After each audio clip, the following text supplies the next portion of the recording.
the speech.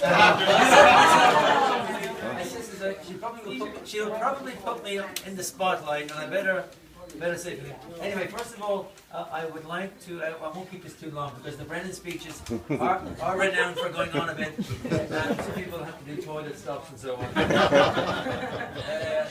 Anyway, first of all, I'd like to thank Carmen and Brian for being excellent hosts of this party.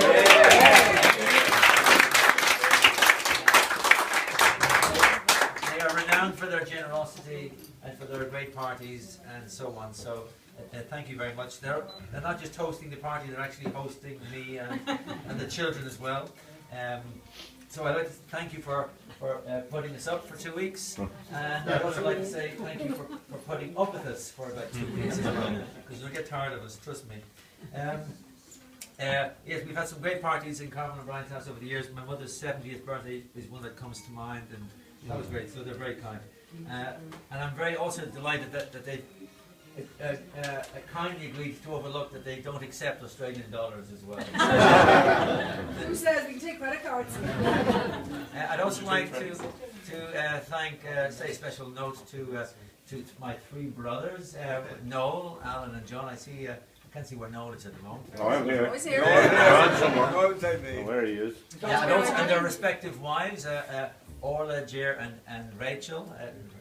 Rachel, by the way, has got something very big coming up, so a special word to her. She's very involved in doing things. And also my nephews and nieces here. Very good. Just a quick word about Noel. He always inspired me to go for it. So much so that every time we played golf at Forest Little Golf Club, he and I always hit the ball out of bounds on the first, going for the tee, while John and Alan were walking down the fairway.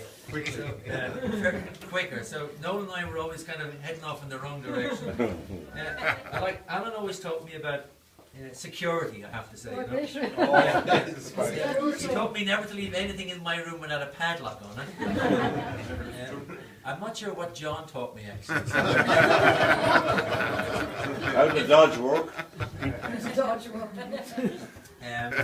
I'd like to make a special salute to the real sponsors of this trip and this party. Our deeply missed Mum and Dad, or Tom and Ivy, to many people. 5 years on, we still miss them immensely. They were fantastic people. They were fantastic parents, fantastic grandparents, and we still think about them a lot. And we'll be thinking about them tomorrow at a mass that we're having. And I'm sure that if, they would love to be here tonight. And they've been here many times. The last time my father was in a chair here about 5 years ago, and so on. So in the very spot, actually. Yeah. So, in the very spot. Yeah. So we still think of them, and anyway, just would like to acknowledge them and so on,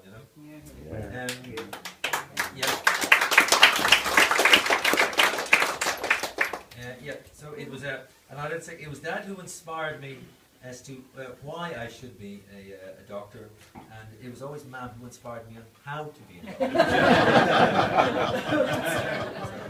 doctor. A special mention also to some people who are not here. Since we moved away to Australia, we've lost some people. I know we've lost people down through the years, but in particular, I was just thinking of Uncle Michael and Uncle John in particular. Again, we miss some good friends.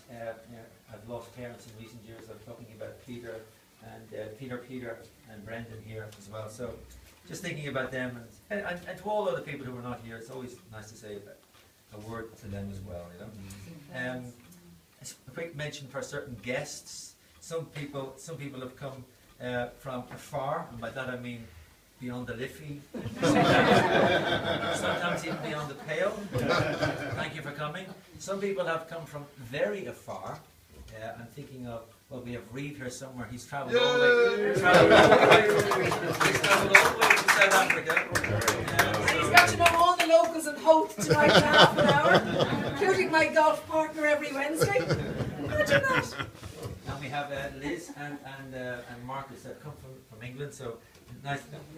Thank you to them. A quick word about Reeve. When I went to work in South Africa, Reeve was my mentor, and he helped me to work there.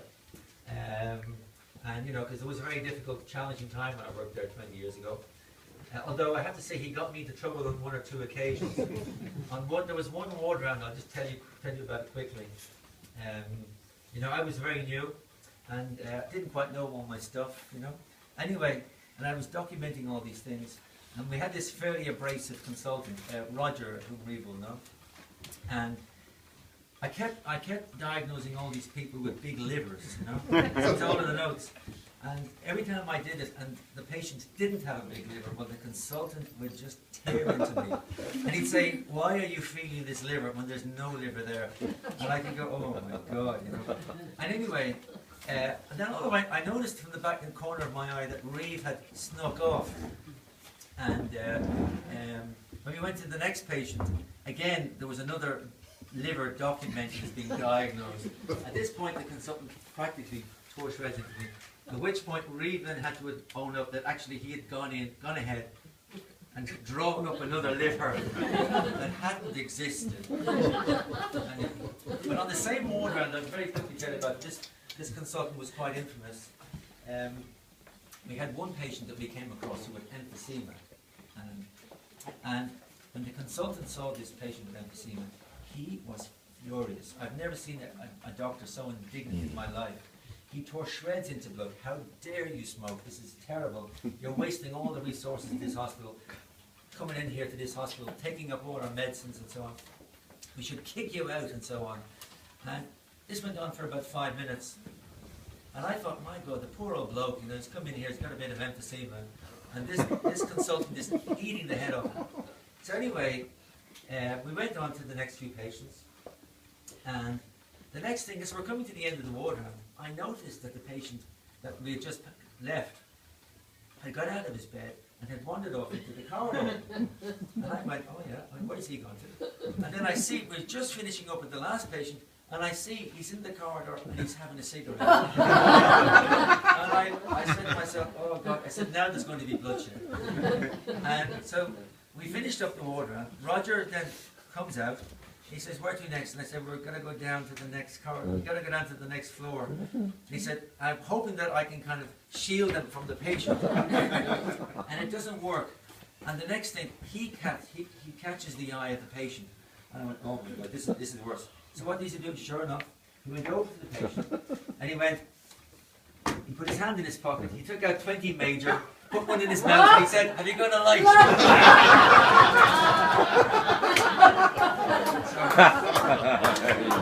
That was my experience of life as an African.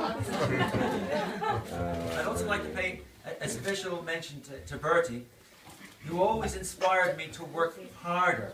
I remember when we were living down above Lloyd's, Karen will know well, and we used to have like Thursday meetings with Bertie. He'd come over and he'd visit us. And on this particular one event, I had just finished an exam, my pathology exam, which is anybody who is a doctor will probably possibly tell you it's the most difficult exam to pass. At least it was for me. And I always struggled with pathology. Yeah. And anyway, I came home one day, and I was the happiest man in Ireland, I'd say, because I just passed. I got 54%. I came back and I was cock-a-hoop, and Bertie was there, and he said, "How'd you get on?" I said, "Bertie, I'm so happy." I said, "I got 54%." To which the reply was, "Well, what happened to the other 46%?" He wasn't impressed. A special word to Karen. I'm taking all the applause here and all the credit. Karen and I, who are first cousins, daughter of Vincent and Mary, was born on exactly the same day as me.